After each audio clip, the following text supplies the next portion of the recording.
Fail fast and iterate. ఒక company వాళ్ళు ఈ టెక్నిక్ని ఫాలో అయ్యేవారంటండి.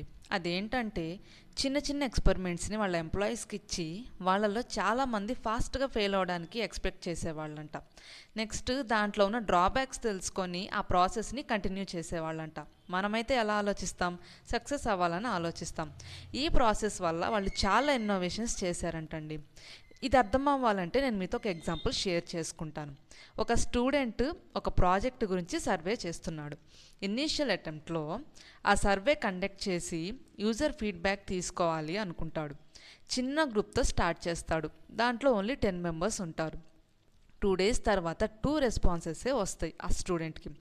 దీనివల్ల స్టూడెంట్కి ఏమర్థమైందంటే రెస్పాన్స్ సరిగ్గా లేదు కాబట్టి తను అప్రోచ్ అయిన విధానం ఎఫెక్టివ్గా లేదు అనుకొని ఆ ప్రాజెక్ట్ని అలా హోల్డ్లో పెట్టేసి ఎనాలిసిస్ స్టార్ట్ చేస్తాడు. ఎందుకంటే తను స్టార్ట్ చేసింది చిన్న గ్రూప్, ఒక 10 మెంబర్స్కి. అది కూడా 2 daysకి 2 రెస్పాన్సెసే వచ్చాయి. అందుకని తను ఎనాలిసిస్ చేసినప్పుడు తనకి ఏమర్థమైందంటే తను సర్వే చేసిన క్వశ్చన్స్ యూజర్స్కి క్లియర్గా అర్థం అవ్వలేదని, ఎంగేజింగ్గా లేవని అర్థం చేసుకున్నాడు. ఇంకొక పాయింట్ ఏంటంటే వాళ్ళ సర్వే గురించి కూడా సరిగ్గా ప్రమోట్ చేయలేదని తనకు అర్థమైంది. ఈ ఇనీషియల్ అటెంప్ట్లో వచ్చిన ఫెయిల్యూర్ని ఎనాలిసిస్ చేసుకొని నెక్స్ట్ ఇటరేటివ్ ఇంప్రూవ్మెంట్ అంటే తన సర్వేని ప్రమోట్ చేయడానికి సోషల్ మీడియా ప్లాట్ఫామ్స్ని యూస్ చేసుకుంటాడు. క్వశ్చన్స్ క్లియర్గా అడగటం స్టార్ట్ చేస్తాడు.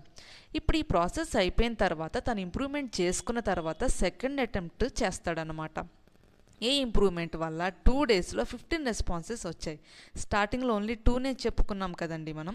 సో అవుట్కమ్ ఏంటంటే తన కమ్యూనికేషన్ అండ్ ప్రమోషన్స్ మీద వర్క్ చేసి సక్సెస్ అయ్యాడు. So fail fast and iterate వల్ల సక్సెస్ని ఫాస్ట్గా రీచ్ అవుతాం. లెర్నింగ్ ఫ్రమ్ ఫెయిల్యూర్స్లో ఇది చాలా బెస్ట్ టిప్ అండి. నా వీడియోస్ కనుక మీకు నచ్చినట్లయితే please like, share and subscribe to my channel improving and inspiring. Personal గ్రోత్కి సంబంధించిన వీడియోస్ నేను అప్లోడ్ చేస్తానండి.